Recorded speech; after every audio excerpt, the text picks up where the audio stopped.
Hey everyone, my name is Hexaberry. 2023 is coming up and I have a lot of stuff I want to see happen in Need for Speed Unbound, so why not start with my top 10 cars that I want to see added to the game.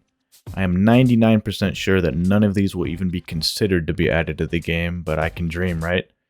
These cars will be ordered by age to keep things organized neatly, but other than that, let's get started. For number 1 and the oldest car on my list is the 1969 Mercedes-Benz 280 SL, or some of you might know as the Pagoda. The last time I saw this car in a game was in Forza Horizon 4, but I fell in love with the car much earlier than that. I think racing games should add more classic European cars into the mix, and that is probably the best thing Forza is best at, right next to being boring. Up next is the 1975 Cadillac Eldorado, one of the many land yachts that I love, but only two are on this list. Need for Speed needs more classic American cars, and this one just reminds me of the good old days of the early 2000s. We had Underground 1 and 2, Most Wanted, Carbon, and my favorite, Midnight Club 3, with wacky cars that made the game fun and not just about tuner culture and going fast. Sticking with the land yacht love, my current dream car, the 1978 Lincoln Continental Mark V, is perfect for Need for Speed.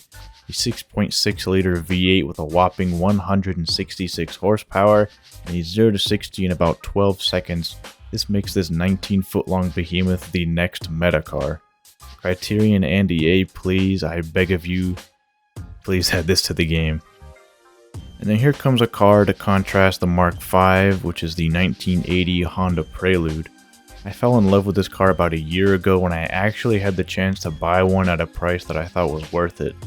2,000 United States Bazongos for a dinky little car that desperately needed new brakes and absolutely needed a new carburetor. This, I think, is another one of my dream cars that is very hard to find and has a deserving spot in Need for Speed. I own this car in GTA 5, which is named the Dinka Postlude, but I just don't have fun in that game anymore. Another 80s Japanese car that I feel has a spot in Need for Speed Unbound is the 1986 Nissan Maxima, which has the engine from the Nissan 300ZX. I don't know why, but I tend to have a love for 70s and 80s cars more than anything else being released today. I would rather own one of these first few cars on my list than my 2007 Honda Accord, a super reliable and fuel efficient car. These cars would make my day even better if they were recognized enough to be in Need for Speed. Jumping up a few decades to the next car on my list is the 2020 Porsche 911 Carrera, the 992.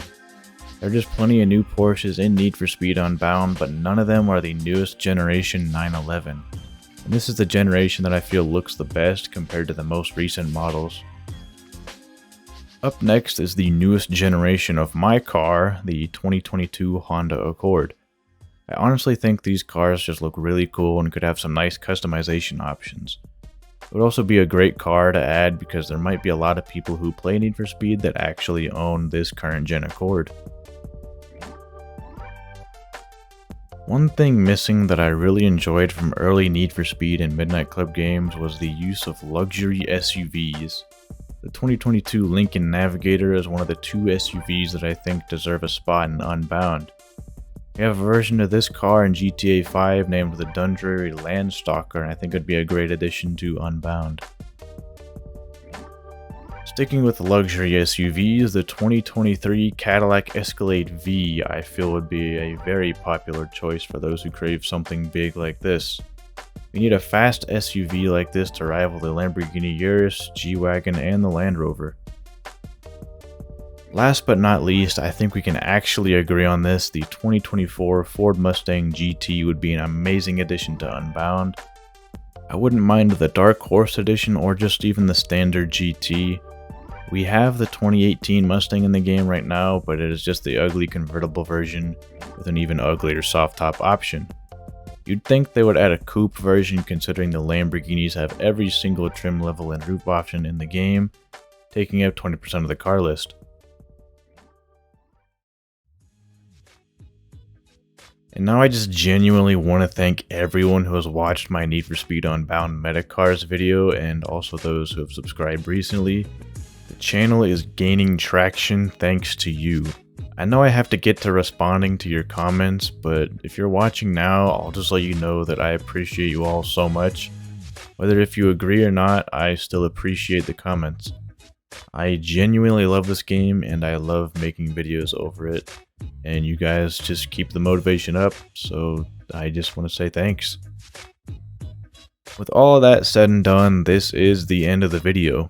If you want to see some more Need for Speed Unbound content, hit the like button and subscribe so I can afford a nice car in the future. Thanks for watching and see ya.